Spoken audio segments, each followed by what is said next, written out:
The Chicago Bears got their guy. They have hired former Seahawks offensive coordinator Shane Waldron to be their next OC, and I am a fan of this move. NFL Conference Championship weekend is finally here, and you guys should get in on the action if you haven't done so already. This video is actually sponsored by DraftKings Sportsbook, an official betting partner of the NFL, and they have a great promotion for new customers where if you don't have an account with them yet, download the app. The link is in my description box in the pinned comment as well. And if you sign up using promo code DaWindyCity, if you put $5 on any wager on the app, you get $200 in bonus bets instantly. It's that easy. So a great way to get a start to your bankroll if you're new to betting and if you're new to DraftKings Sportsbook. And they have a bunch of different betting options on this app. There's something for everybody. You can do a straight bet. You can do a same game parlay, which is pretty cool, where you can actually combine a bunch of different things in a single game. For example, passing yards for one player with rushing yards for one player with touchdowns for that player. If you combine all those things, if all those things happen, you can get a pretty high payout because the odds can go up there when you're combining a bunch of different things. So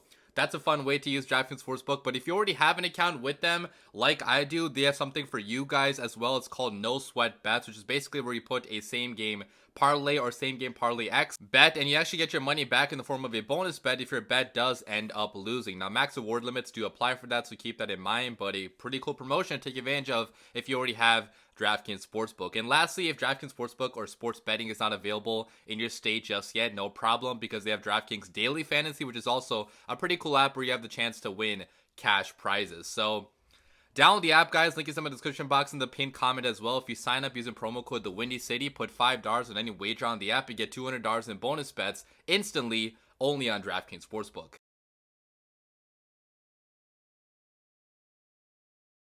What's going on, guys? I'm back with another Chicago Bears news update video. I hope all of you guys are doing well. And news broke out very early this morning, actually at 5 a.m. Central, that the Bears have hired former Seahawks offensive coordinator Shane Waldron to be their next OC. And I had work today, so I couldn't make this video until later tonight. So apologies, I'm a little bit late on this news. But in this video, I'll be breaking down what Shane Waldron brings to the Chicago Bears and my initial reactions to this hiring. And first of all, guys, I do have to say I am a big fan of this move because Shane Waldron was one of my top two options for the Bears to hire this cycle. Okay, I wanted either Shane Waldron or Clint Kubiak to be the Bears OC. I thought those two made the most sense from a schematic point of view and also from an experience point of view. Both of them had prior experience calling plays in the NFL, which I do value a lot because I'm completely sick of taking chances on rookie OCs and having them learn on the job with the Chicago Bears and fail on the job as well. Okay, I wanted a guy with prior experience, and Shane Waldron had the most experience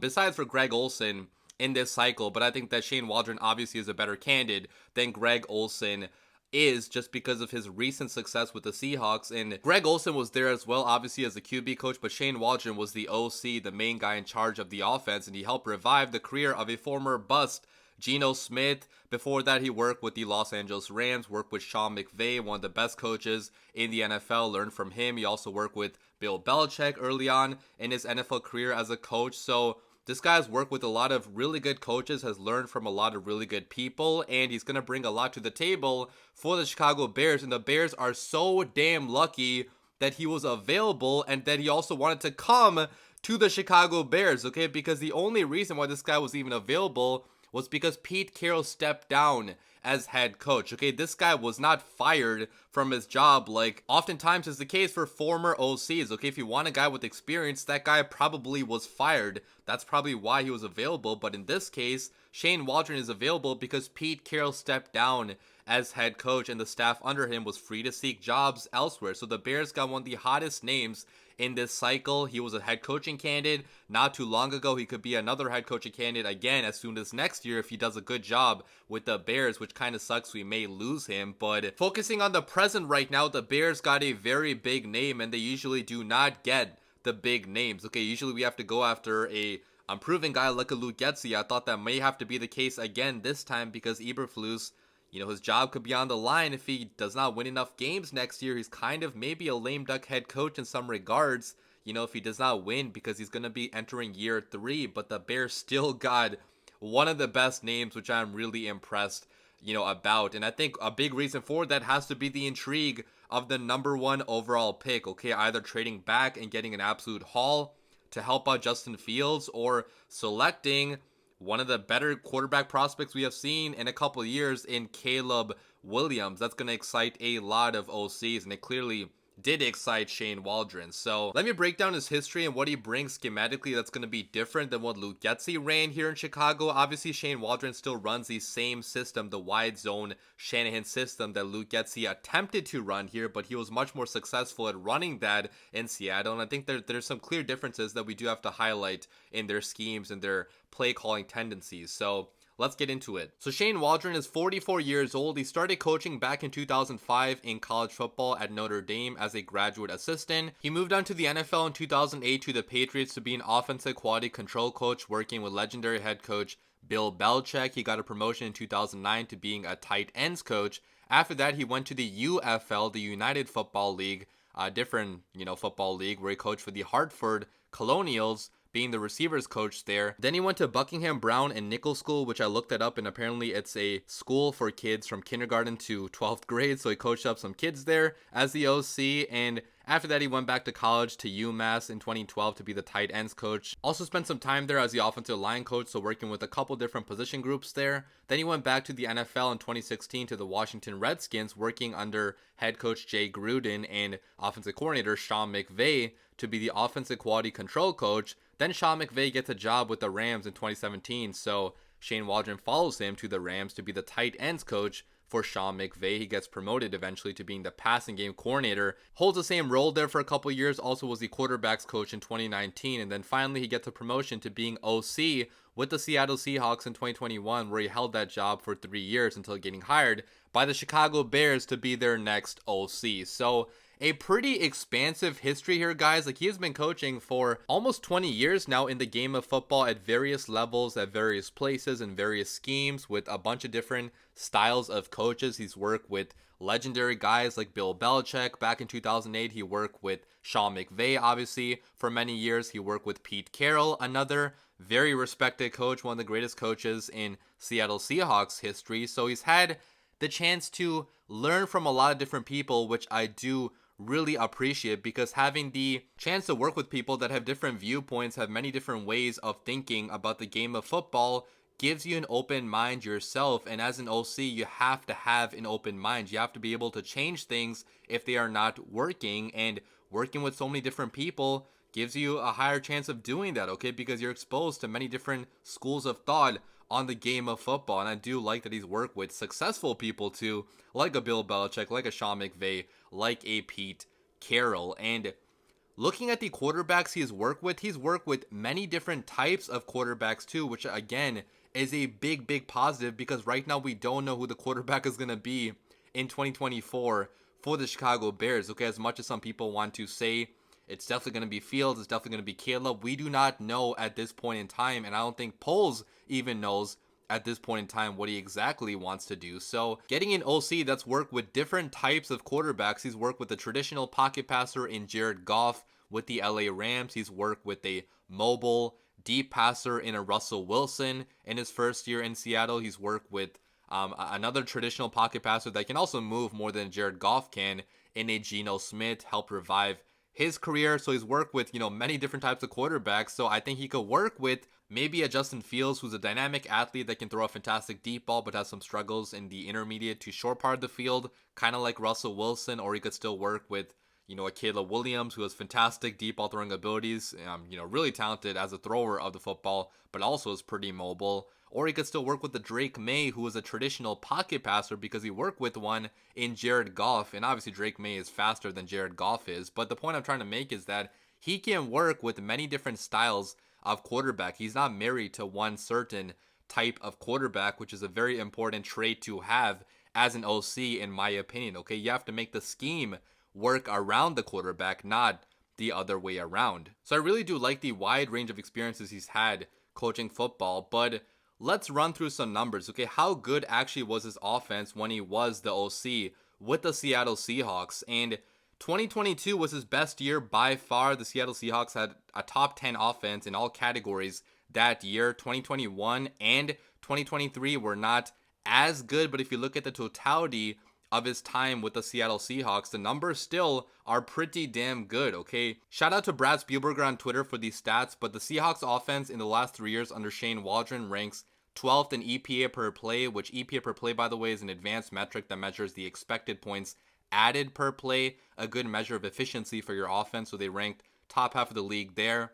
13th in success rate, 8th in EPA per rush, 14th in EPA per dropback. If you look at the other stats then, 6th in yards per play, ranked really highly there in producing explosives. They ranked number 12 in touchdown drive rate, number 11 in series conversion rate. And if you look at scoring drive rate when you're starting on your own 40 and in, 8th in the NFL. So they're good at getting down the field and scoring touchdowns. Passing rate was super high, 9th in the NFL, which is a big change from Luke Getsy. Luke Getsy ran the football most of the time. The Seahawks passed the football a lot. Explosive pass play rate, also 9th in the NFL. Play action rate about middle of the pack. If you look at RPO rate, also a little bit above middle of the pack, 12th in the NFL. But deep passing rate, 3rd in the NFL. A big increase over the Luke Getsy offense, which ran screen passes the vast majority of the time, it felt like sometimes, and did not take advantage of Justin Fields' deep ball passing abilities nearly as much as they should have. And you can see they produce a lot of explosive runs, okay? 5th in explosive run percentage, 9th in yards before contact per attempt. And the run game also should have been even better if they had better running backs with better vision, because if I pull up a stat right here, you can see that when the Seahawks rushers ran through the intended gap on that running play, the success rate was pretty freaking high, but they did not run through the intended gap very often, okay? Some of the vision was not the best out of those Seattle Seahawks running backs. I know they still had some decent production out of some of those guys, but it could have been a lot better. So the numbers do look pretty good here, guys. Like the Seattle Seahawks offense in the last 3 years, with guys like Geno Smith and Drew Lock also starting for them. Geno Smith was viewed as a complete bust by the NFL before he worked with Shane Waldron. You know, being top half of the league in many of these categories is pretty freaking good. I know that 2023 did not go according to plan, but there's some context behind that too, guys. The Seahawks offensive line was a complete train wreck at times this year, and I know the Seahawks fans do blame Shane Waldron for some of the problems on this offense, which is totally fair, okay? Obviously, every play caller is not going to be perfect, especially one that's still pretty young and still learning, but the fact that Shane Waldron got to make his mistakes with a different team and hopefully learn from them here with the Chicago Bears now is a big thing to me, okay? The fact that he does have that prior experience. And let's not forget the fact that he, again, revived the career of Geno Smith, a guy that was thought to be a bust. So if he does have to work with Justin Fields, who many fans in the NFL think is a bust, maybe he could do something similar, okay? Build an offense around the strengths of Fields, or if he has to work with Caleb Williams, build a successful offense for that rookie to thrive immediately. So a lot to like in the numbers, in the advanced metrics, and if you look at how exactly the scheme is going to be different than what Luke Getsy ran here, because again, remember, Luke Getsy ran the same core system. There are still going to be many differences here, and one of the bigger ones is that there's going to be a much bigger emphasis on explosive plays in the passing attack. He does a really good job at freeing up guys to be open down the field, which is what we thought Luke Getsy would be bringing here to Chicago, but unfortunately Luke Getsy, especially last year, started to focus a lot heavier on the screen passing game, on the short passing game, trying to make Justin Fields into a quick passer, which he really was never great at, so it didn't make that much sense. But Waldron is going to be passing the ball a lot and passing it deep at a good rate too, okay? The numbers, I already talked to you guys about the numbers. They ranked very highly in explosive rate and in passing rate too. So the fact that we are going to be taking shots down the field does excite me no matter who the quarterback is, because we know that Fields has a fantastic deep ball, and Caleb Williams also has a pretty good deep ball as well. And in this league, you have to be able to produce explosives to win football games and go deep in the playoffs, and that's something that Eberflus even mentioned in his end of the season press conference. So hopefully he's actually going to do that as compared to Luke Getsy, and the fact that he will be passing the ball at a higher rate also is a big positive, because the Bears ran the football way too much under Justin Fields. And yes, you could say some of that is Justin Fields' fault for forcing the offense sometimes to be a little bit more run heavy, but still a lot of that also was Luke Getsy's fault. I mean, Justin Fields came from a program at Ohio State that passed the football at a very high rate, but in the NFL, Luke Getsy, especially on early downs, ran the football so freaking much. He only gave Fields, 15, 16 passing attempts in some games, which is why his passing numbers oftentimes looked really freaking bad. So I do like the emphasis on the passing attack in Shane Waldron's offense because this is 2024. It's a passing football league. You have to be able to pass the football down the field. So that's pretty good. He's also going to be running less screen passes like I mentioned, and here's a graph to prove that. Okay, the Seattle Seahawks offense ran screen passes at a much lower rate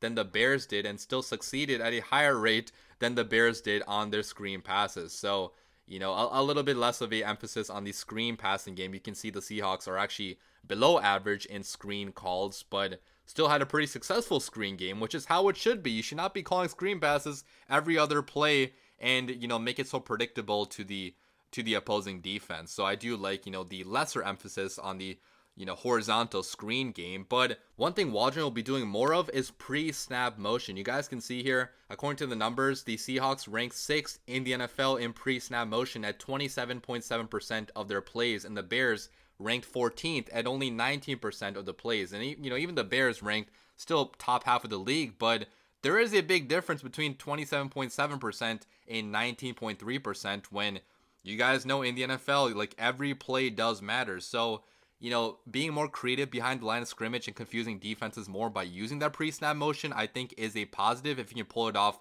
correctly and coach up the guys to, not commit penalties when they're doing that. It does make life harder on the opposing defenses. So that's pretty nice. Another thing that's pretty nice is that he has a very diverse run game. And as you guys saw by my earlier graph that I put on the screen, his running game, design is pretty freaking good. It just was not executed, I feel like, as well in Seattle, partly because of bad offensive line play and sometimes bad vision by the running back. So the run game still should be pretty decent here in Chicago. I know the numbers were not always great in Seattle in terms of just, collective rushing yards, especially last year, but working with the Bears offensive line that has been pretty good at run blocking the last 2 years. I know that, down the stretch last year, they kind of struggled at it, but they have been pretty good for the vast majority of those 2 years, and working with the back in Khalil Herbert that does have pretty good vision, pretty good change of direction as well. Probably going to add another back through the NFL draft. You got Roshan Johnson here too. Like the run game could be a lot more successful here in Chicago than it was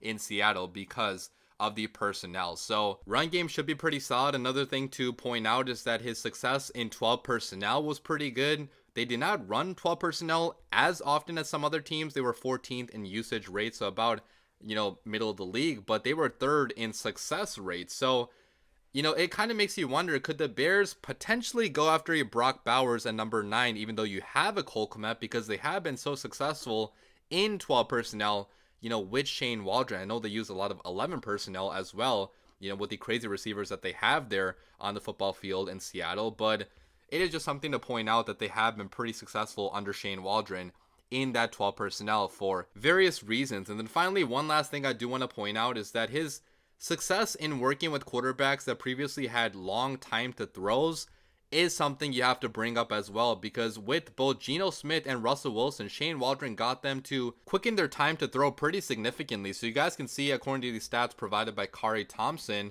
Geno Smith, before working with Shane Waldron, his time to throw was above the 3s his first 2 years with the Jets, but under Shane Waldron, it was 2.79 and 2.73. With Russell Wilson, the 1 year he got to work with him, he was a career 3s guy, but with Shane Waldron, he's speeding up his release to 2.78 seconds time to throw, which is a pretty significant jump in both cases. You may say it's only 0.2 seconds, but in football, 0.2 seconds can matter a lot. Okay, that could be the difference between a sack or a fumble or a completed pass. So the fact that he's already had success reducing the time to throws of other quarterbacks matters a lot, because he's probably either going to be working with Justin Fields, a quarterback that also struggles with his time to throw, it's definitely too long, or with the Caleb Williams, who as well in college football has a very long time to throw, one of the longest time to throws in all of college football. So it could not be a more perfect match in that regard, that we're getting a guy that knows how to quicken up those releases. So yeah, guys, that was a lot of information thrown your way. I hope I didn't throw too much at you, but I'm very excited for the Shane Waldron hire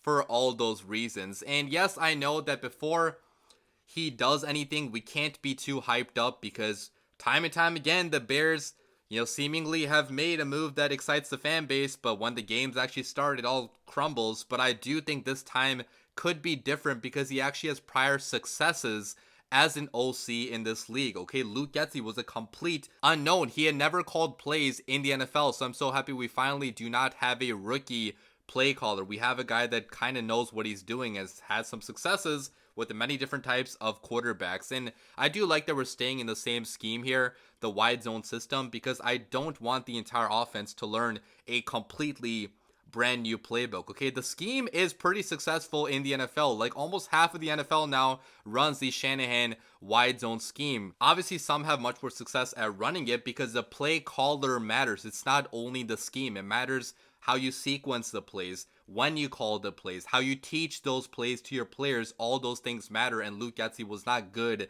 at doing those things. But I'm a big believer in the wide zone scheme. So many great offenses run this scheme. The 49ers, the Dolphins, the Packers, the Rams, like the list goes on and on. So I believe in the scheme. I just did not believe in the play caller, Luke Getsy. Hopefully this time it's going to be different. That's all you can do as a Bears fan. Hope and pray we finally got it right.